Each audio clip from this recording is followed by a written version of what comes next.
We are live. Hey. Welcome everybody back on the Financial Focus Smart Investing with Clement Chambers and Zach Meir that is joined shortly.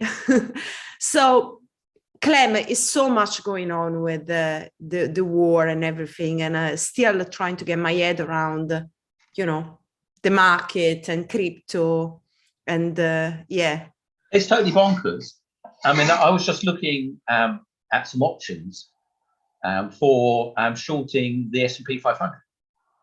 Okay. And it's like, 5 or 6% for 3 months, i.e. the cost. So if you were to try to hedge your $1 million portfolio, you'd have to spend $50,000 in premium to hedge it. I mean, so if you're prepared to sell puts and calls and you get it right, you can earn on an annualized rate about 25% of your capital. If you're prepared to step into the blaze of it. Yeah, I'm not sure it's even the uncomfortable zone, it's even worse. Well, I'm actually looking to buy some puts, sell some puts, got to get that the right way up, sell some puts on gold, because they'll pay you basically, say to have a put at the current price, the market will pay you, a fairly good whack. I mean, it's something like 7 out of 180. So what's that? Cut that in half, about 4% to guarantee to buy gold at the current price in June. I mean, I quite like that because I want to buy more gold, and rather than go all in, I prefer to sneak in. And here I could just say, hey, yeah, I'll buy a ton of gold off you if it falls or if it doesn't go up, and if I'll just get paid a few percentage points just to be standing there with my bucket if anybody wants to throw gold into it. I mean, that sounds like a way to go. However, the first law of options is if you play them, you'll lose your money because the professionals are out there with their PhD geniuses and their supercomputers working out the odds. And if you take their bet, the odds are against you. So, it's the old rule of who's the fool at the table. If you can't see them, it's you. Yeah. And the trouble is with options, you are always the fool at the table generally. Yeah. So that's the downside of it. But however, the professionals sell options; they don't buy them. So if you're selling them, you're running alongside the professionals half the time, which should mean you should do all right. But anyway, options, hot stuff, dangerous. Whoa, dangerous. But I am very tempted to sell some puts, which says if the price of gold goes down, I'll have your gold. I mean, inflation, has anyone forgotten that? I mean, that's running red hot everywhere you look. Exactly, and that's also what the Fed just said, that they are actually not going to hold back in. Well, I don't think they did. I think they said, "Oh, we put up interest rates by 0.25%." Yeah. Not half. Yeah. And maybe we'll do it again. Maybe we'll do it again.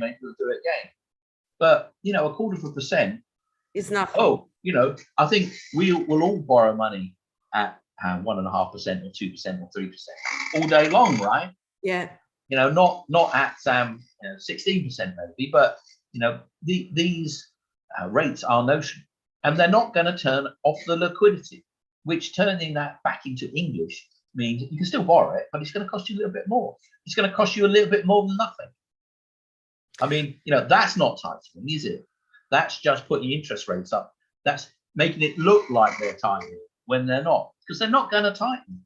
Look at Biden's speech. Oh, we're going to pass laws on childcare, and we're going to make sure that big companies can't collude to push up prices. They're not doing that. They're doing it because they have to. It's all gab. It's just words, not actions. And very simple. If you want to get rid of inflation, you can do it tomorrow, just like that. Very simple. Stop supporting the stock market. It crashes. All that money goes to money heaven. Inflation gone. Are they going to do that? No. Oh. Are they going to keep liquidity going? Yes. Are they going to put up interest rates? Yes, but so what? And so inflation is going to carry on running. And it's going to carry on running at 7 to 12% in real terms for 3 to 5 years. And if this Russian thing doesn't get sorted soon, if Putin doesn't take a long walk off a short cliff or end up at the wrong end of a pistol, then, you know, they're going to have to start printing money again, more money. And that's going to make more inflation. And, you know, chaos makes inflation. I mean, war equals inflation. You know, before 1914, everybody could go down and say, yeah, I'll have a pound of gold, please, and I get the coin. Yeah. Then suddenly, oh, you're getting it in paper. Have a piece of paper. Have a piece of paper. And then in 1920, the amount of silver in your shilling got halved. Oh, funny that. And then 1947, the silver in your shilling all disappeared. And then, oh, all the silver in your quarters disappeared in America in 1960, whenever it was. Yeah. So why? Well, inflation. Why was there inflation? Oh, it was accidental. It wasn't us. We didn't do it. No. We're just the people that print the money. Oh, yeah, we printed quite a lot of that. Oh, yeah, we did. Yeah. Oh, yeah. What? I mean, how could that create inflation? You're actually hearing them saying it now. Oh, no, inflation is caused by all these other reasons, apart from the fact we just printed trillions of dollars worth of paper. That's not us. We didn't do it. It wasn't us. It's over there. It's them over there. And I said that before this started. They would say, no, it's them over there. It's nothing to do with us. Excuses. We're going to do stuff to sort this out. We are. And then they're not. Yeah, because they have to inflate away this monster debt. That's why they always do it. To rebalance the debt to GDP with the GDP. Yeah, and how do you get GDP up? Nominally, you create inflation. And then you get the benefit of there's money sloshing about, everyone's got money, everybody's running around trying to get it into doing things. Yeah. And then you've got inflation, which means that you don't move your tax. You don't say, oh, we've got inflation, we're going to put the tax levels up by the rate of inflation. Even if they admit to the right level of inflation, they won't even put it up to the fake level of inflation that they're counting. So they're going to get more tax, aren't they? Oh, yes. So that means that overspending doesn't look so bad. And their debt maybe doesn't go up so fast. But the GDP, that goes up. And once they balance the GDP through inflation, through inflating the nominal value of lots and lots of things, yeah, and, you know, they can cut a budget by increasing it less than the rate of inflation. So the budget on your transport gets cut in real terms, the budget on the NHS gets cut in real terms, the pensions of their bureaucrats get cut in real terms. Yeah. But it's a rebalancing. And then when it's rebalanced, and that's a number somewhere between debt to GDP under 100, actually probably under 90, then things are back to normal, and then they'll start to turn off the liquidity, they'll start to make it hard to get hold of money, and that'll be that. Clem, let's talk about crypto, because there are so many things happening. So we are seeing crypto being politicized in a way, as being used to send over, I think it was over 50 million US dollars in donation to Ukraine. And on the other side, you have got Russia that is actually... No, wait. Money is power. Politics is power. Money is politics. Crypto is money. It's power is politics.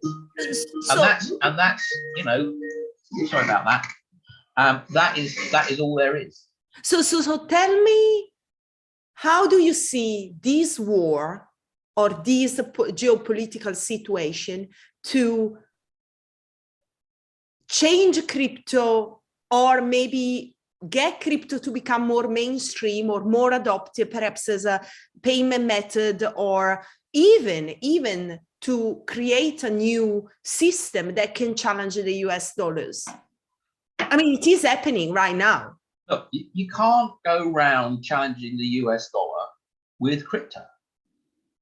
Yeah, okay. Crypto is a thing that is worth $1.5 trillion. Gold's worth $9 trillion. And, you know, our governments have had gold by the throat for a generation. Yeah, it's not. It's an argument between centralization and decentralization. And as we're seeing, decentralized crypto has lots of difficulty, and centralized crypto has lots of difficulty. Somewhere between the two was the right balance. And you can see that in government. Anarchy doesn't work. I mean, you know, they've been trying anarchy for 100 or however many years, ever since they were throwing bombs in the 1900s. markets ever since they were shooting Archduke Ferdinand in 1914. You know, they've been trying to get anarchy to work. They tried anarchy with the internet. What happened there? It didn't work. It didn't work because there's always this 2.5% of everybody who runs around being a criminal in that environment. Yeah, and that destroys it for everybody else. It's the ultimate tragedy of the commons. That's why anarchy doesn't work. But freedom works up to the level it turns into anarchy when the predators kill everybody else. And that's when freedom stops working, is when the predators are in control and you get a jungle. And a jungle, you know, isn't actually a very fertile place. Don't believe what the environmentalists say. A jungle is a desert of risk. And that's what you get with complete decentralization. Now, you could say code is law and all that good stuff. And therefore, it's not an anarchy because the code is the law. But actually, it pushes towards that political point of view. And it don't work. It never has, never will, right? And totalitarianism doesn't work. Never has, it never will. I mean, it works for a period and then it, you know, everybody dies. And with anarchy, everybody doesn't die, but everybody's dying all the time. Yeah. Somewhere between the two is the median, and that's where crypto will go. And it won't destroy government because people want government. They always have and they always will. But what about, Clem, government like Russia using crypto to avoid economic sanctions? Well, they can't, can they? Because it's traceable.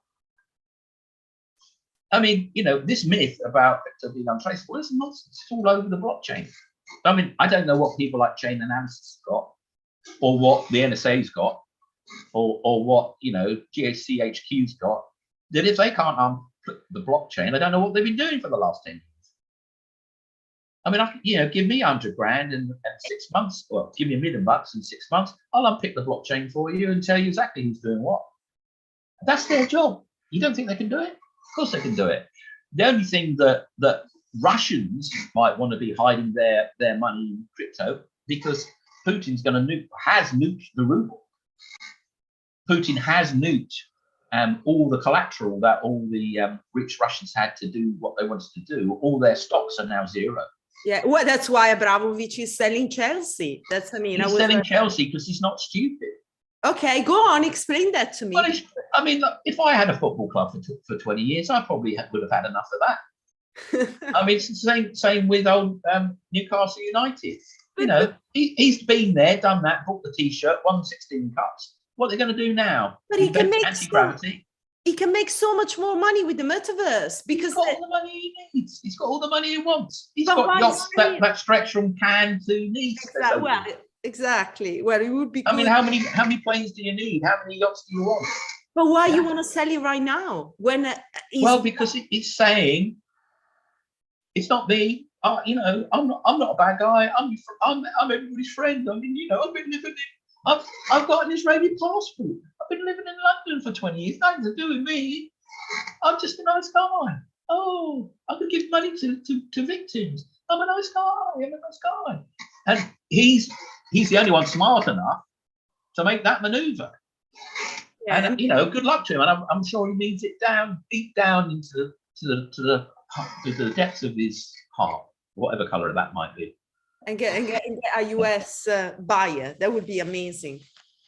Well, I mean, you know, the point is, Putin, this is the interesting point, Putin has, you know, mucked it up. I mean, they're not in Kiev, are they? They haven't conquered, they haven't taken it over. They haven't blitzkrieg. They haven't managed it. They're going to get stuck, by the looks of it, into this horrendous war of attrition. And that means that Putin's job is on the line, and probably his neck as well. And, you know, that's the major thing, is that, you know, if you were the oligarchs out there, all you need to do is find a cuddly replacement. And they can go, you know, it wasn't us, we didn't do it. That guy was mad, he was off his head. Now we've got, you know, cuddly Vic. He's in control, he's a nice guy, he wants to be friends. Let's all be friends. Oh, our tanks are all heading back home. Oh, we'll all be friends now. Yeah, and that's their exit. Otherwise, you know, good grief. Question. It's going to be very, very bad for them. Do you think that, you know, Trump would have handled that in a different way? Well, that's incredibly hypothetical. I can't buy any stocks or sell any stocks because of what Trump may or may not have done. Yeah. I mean, you know, all these boys with their toys causing trouble. I mean, why can't we all be friends? I mean, what, you know, why can't we all be friends? Why can't people just get on with making money and making new gadgets and, you know, having prosperity? I know it's boring. I know it doesn't make for good news cycle. I know it doesn't make for making things that go bad. But, you know, this is, if you just, it's a very interesting thing. Just take every war and read the history backwards, not forwards. Read it backwards. Doesn't make any sense. What the hell are they doing? If you read what happened at the end of a war and then read it backwards, you're always going to go, oh, no, don't do that. No, don't do that. Oh, no, don't do that. Yeah, it's a history of stupidity. Because not only does it hurt other people, it hurts yourself. It's the almost a pure definition of stupidity. Everybody's hurt. And almost everybody that ever started a war ends up dead or out of power.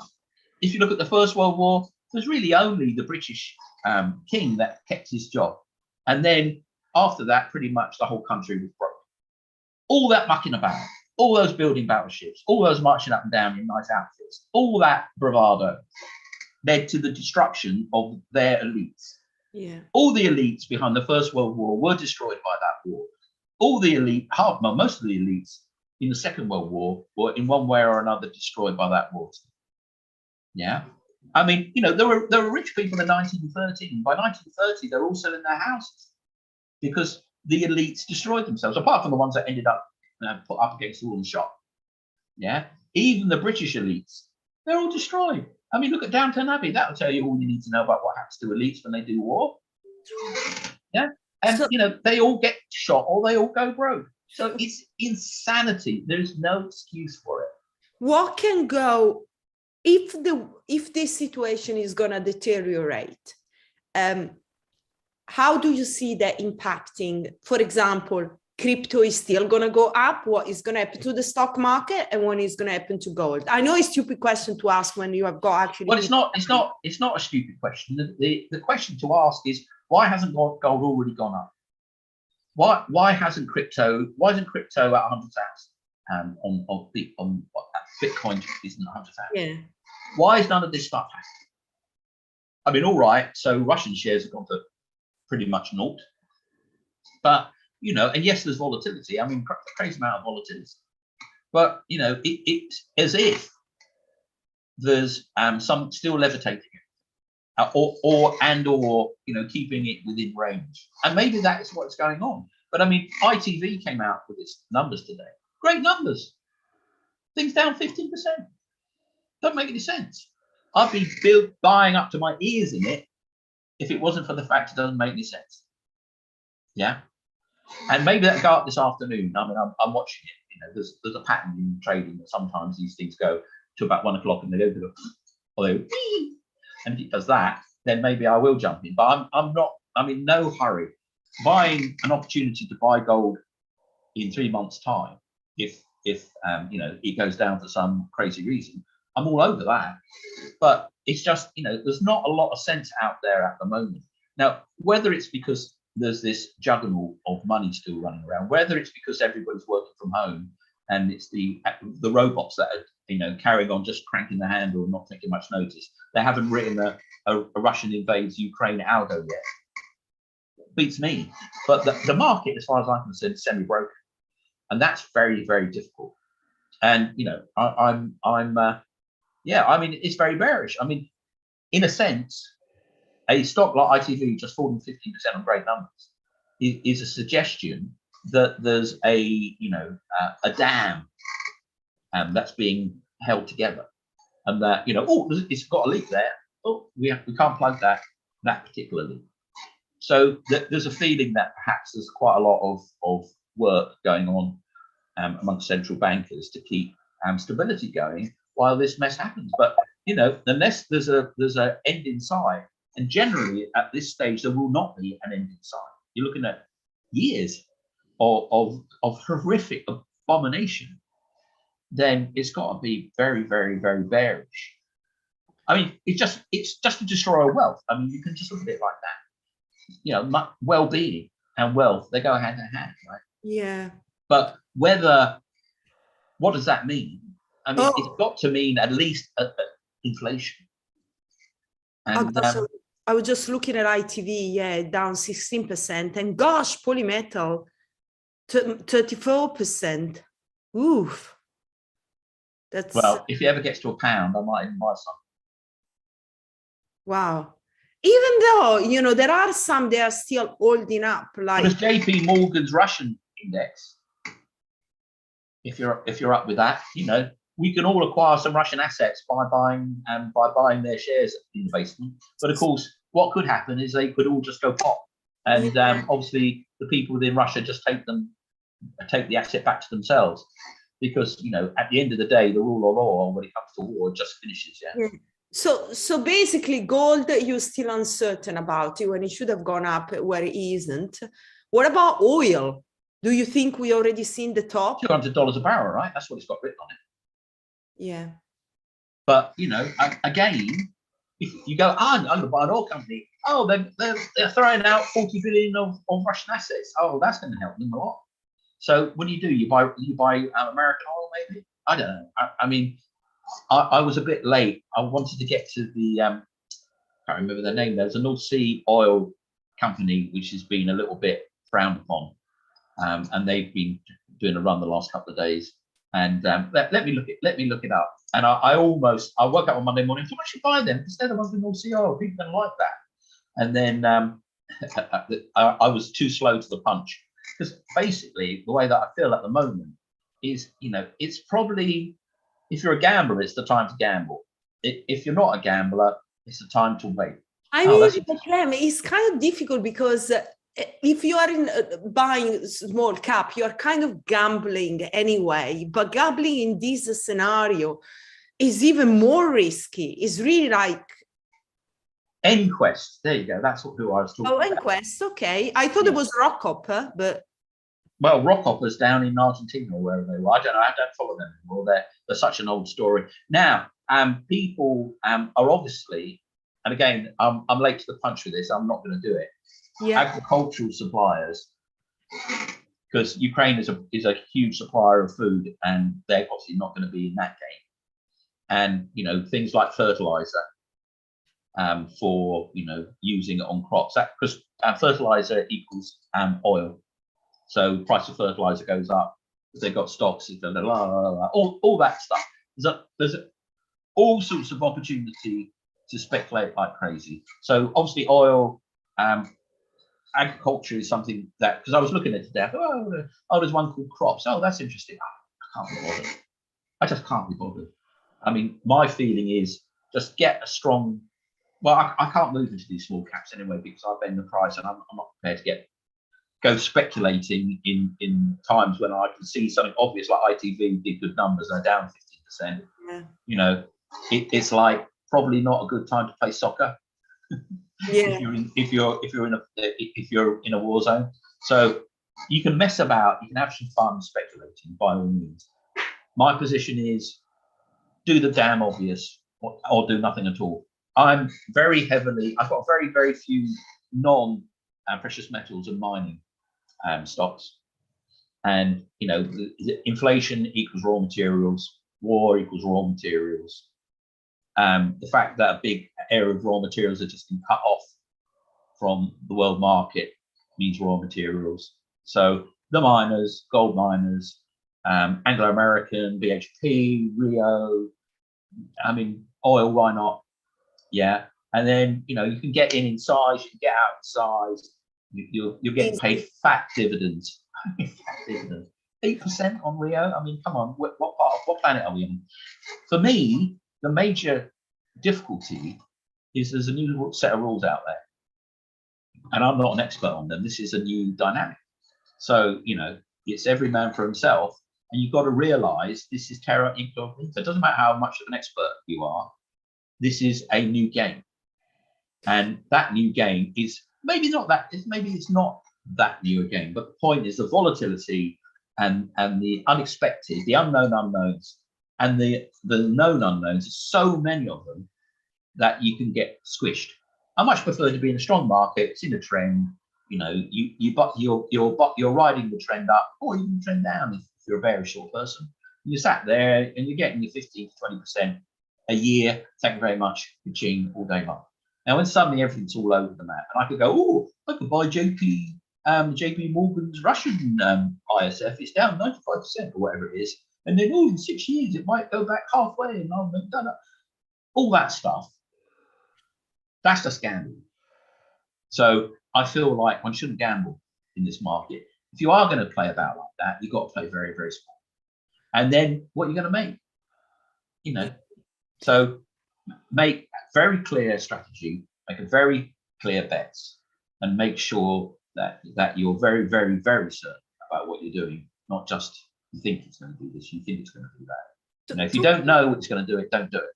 Just sit there and let this thing settle down, and then pick over the aftermath. Yeah, well, you don't know when is the after. Maybe the Well, after. you do. If you don't know when it isn't it. Yeah, exactly. Yeah, it's a golden rule for me, and I learnt this up to my knees in cold water in Scotland, in a river, on the Duke of Buccleuch's land, where they've got gold. Not much. James the fifth removed most of it back in the day, but you can still find flecks of gold in this river. And as the old gold miners said, if you think it's gold, it isn't. If you know it's gold, it is. And it is absolutely right. When you've got gold in your pan, you know it's gold. And all the time you think, oh, I think that's gold. Oh, that's gold. Oh, I feel that little fleck. Is that? No, I think. No, it never is. And when you see it, you know it. And when you know what the feeling of knowing is, that's a good thing. And then follow, you know, I don't know about ITV. I look at that and go, I should buy that. I think it's bound to bounce. Well, I think, no, if I'm not going. Clem, if we look at crypto and, you know, is there a time where you should, you know, there are people that are taking money off the stock market and they are thinking, okay, what I'm going to do? Maybe I'm not going to buy a property. Maybe I want to invest in crypto. Well, and what I think is this. This is not the time to invest in anything. This is time to trade. It's all about trading here, right? And if you don't know what you're doing, don't do it. You need to have, you need to know what you're doing. You need to have the tools. You need to have a clear view of what you think is going on. Now, my view is this. Well, first of all, I'm not buying crypto, but I'm looking at that chart and it's made a W. And therefore, if you do anything, if you like Zach, bit of the charts, you look at that and go, wow, that's going to go up a long way, because it came down and it's made a W, and the W is the classic bottom pattern for something. Okay. But I don't want to know, because you can't tell, can you? You absolutely cannot tell. Are Russians buying Bitcoin going to push the price up, or is America going, oh no, Bitcoin totally illegal now, we're not allowed to do that, Russians are doing it, no, it's cancelled, Bitcoin is cancelled, you buy Bitcoin, you're going to wear an orange jumpsuit, no. Well, what's going to happen to Bitcoin then? Maybe go up, maybe go down, who knows? Right, Clem, the chart says it's go way up. Just let me share the chart, because I think that is important to show it up. Okay, yeah, you see that W, yeah? Exactly, so that's where we are. Now you could say, well, there's your little hot basing range, and that a pattern at the bottom of what I call a W is actually just a little bit of a parallel line. I say, well, when it was down at the bottom, if it starts to make the W, it could go way up to 70,000.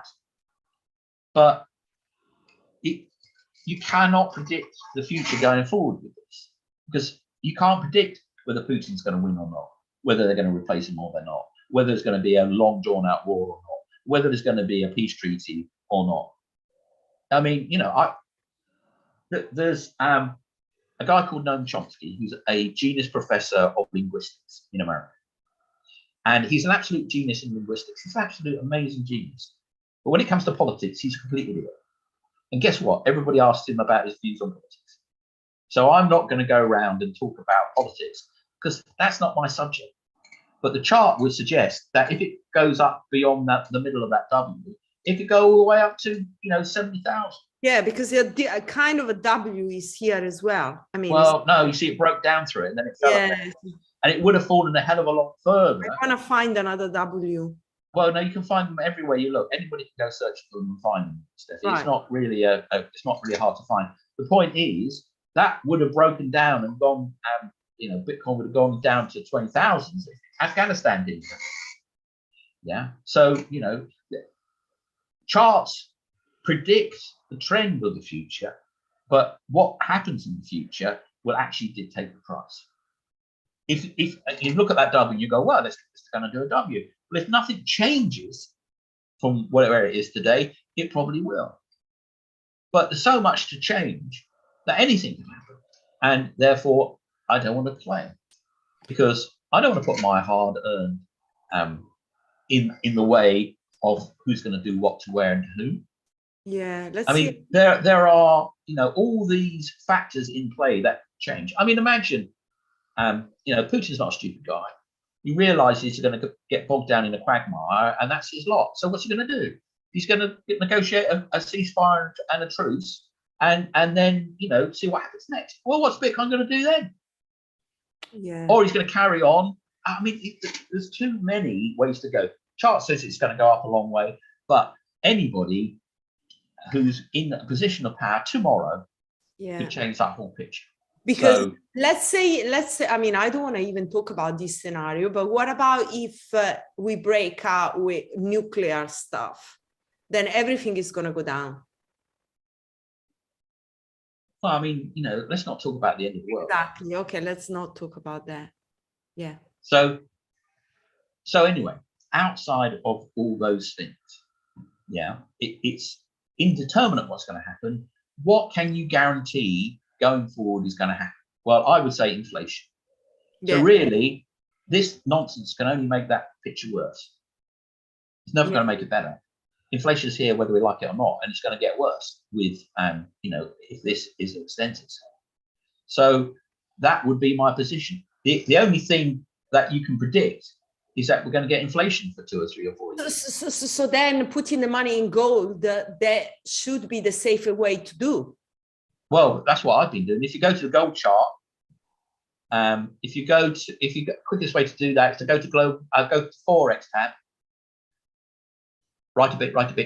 There we go, and then go down to precious metals.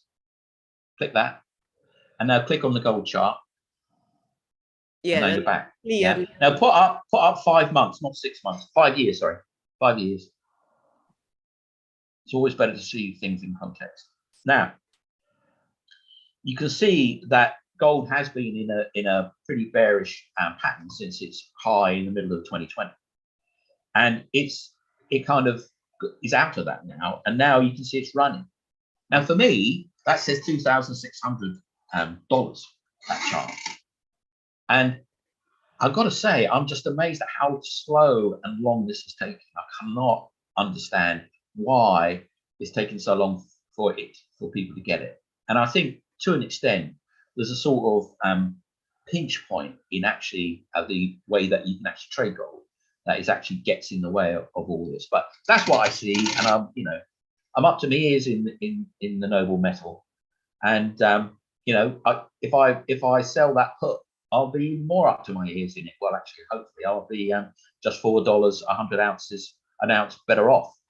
Was it? I can't remember. What about $4 on 180? Because it's going to be going up. But you can see, look at platinum. Platinum is looking very interesting. Yeah, well, that's what I was going to say. Johnson Matthey, which was one of the. Well, Johnson and Matthey, need a brain transplant by Feeler then. So it's all down to the management there, and they don't seem to be.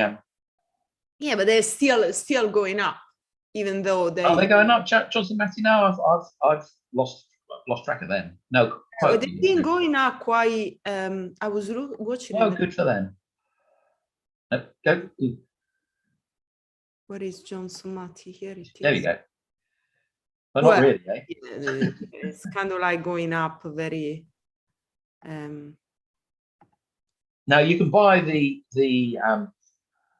you can buy. There's a tracker, a platinum tracker, which I bought a fairly a reasonable decent chunk of that a few months ago. See if I can find what it's called.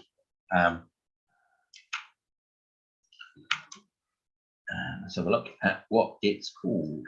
I mean, there's just so much stuff to speculate on, but I think we're going to be in for a bit of a dump unless something goes right, and it can't go right, can it? I mean, the Russian troops are not going to get beaten by Ukraine. It can only turn into a war of attrition, and you know, that's going to be more awfulness. Yes, SPLT is the platinum tracker.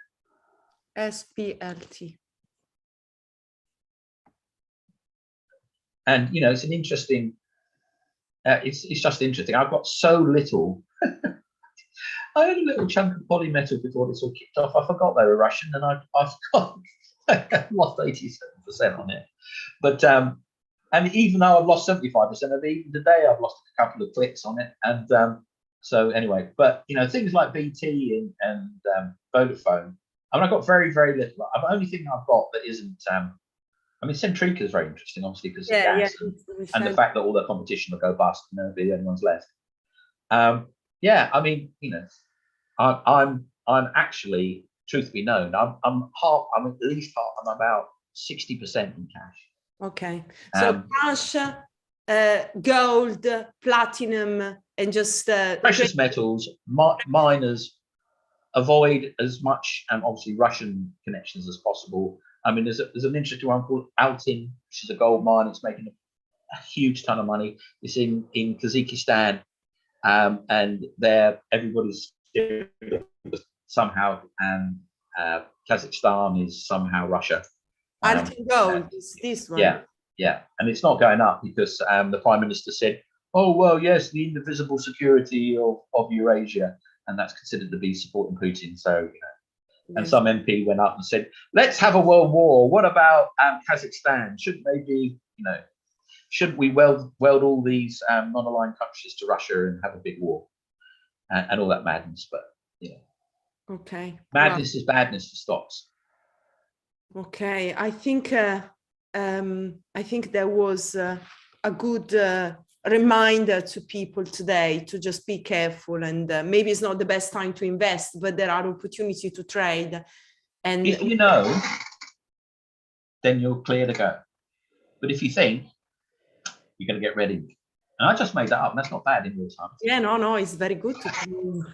It's a good closing remark, I think. But you've got to know, and if you don't feel it in your marrow, if you don't go, yes, I should definitely buy that one. Oh, yes. And then you should, but you know, again, be careful. But that's what people should always do, should always be 100%. Well, it's absolutely what people don't do. Yeah, because they say, absolutely. Oh, I might do that because I'm going to make money, and then obviously it's not going to happen. Well, you know, there's the dopamine hit of buying. Yeah. Yeah, there's the excitement of gambling. Yeah. Most people gamble in the markets treats them like gambling, like gamblers, and they lose money. And if you treat the stock market like a farm, then it'll pay out like a farm. But you know, if you treat it like a casino, it will take your money because you're a gambler. I will always remember something that you shared, and you said, well, in the past I used to get into a stock and then wait until I was going to make money.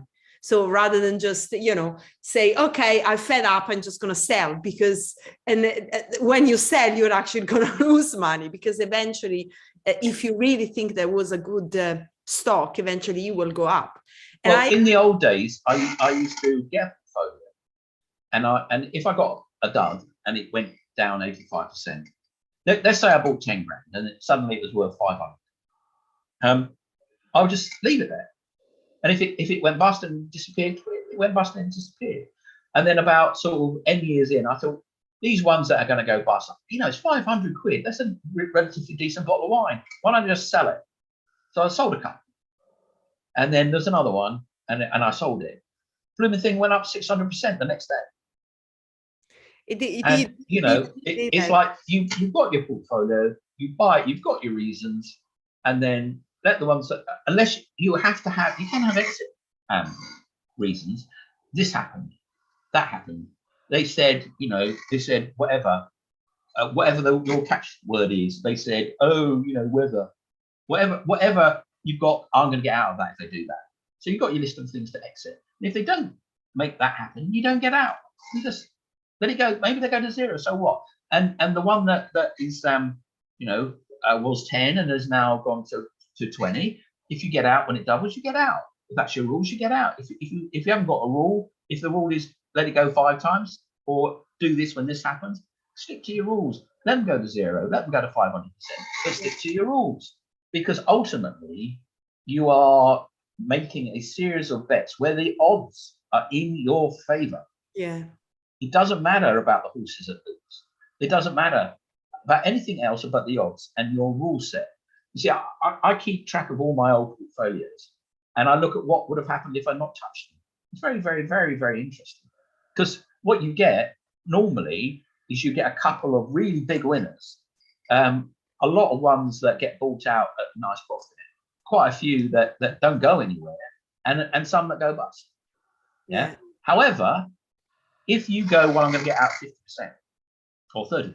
30% is a classic exit.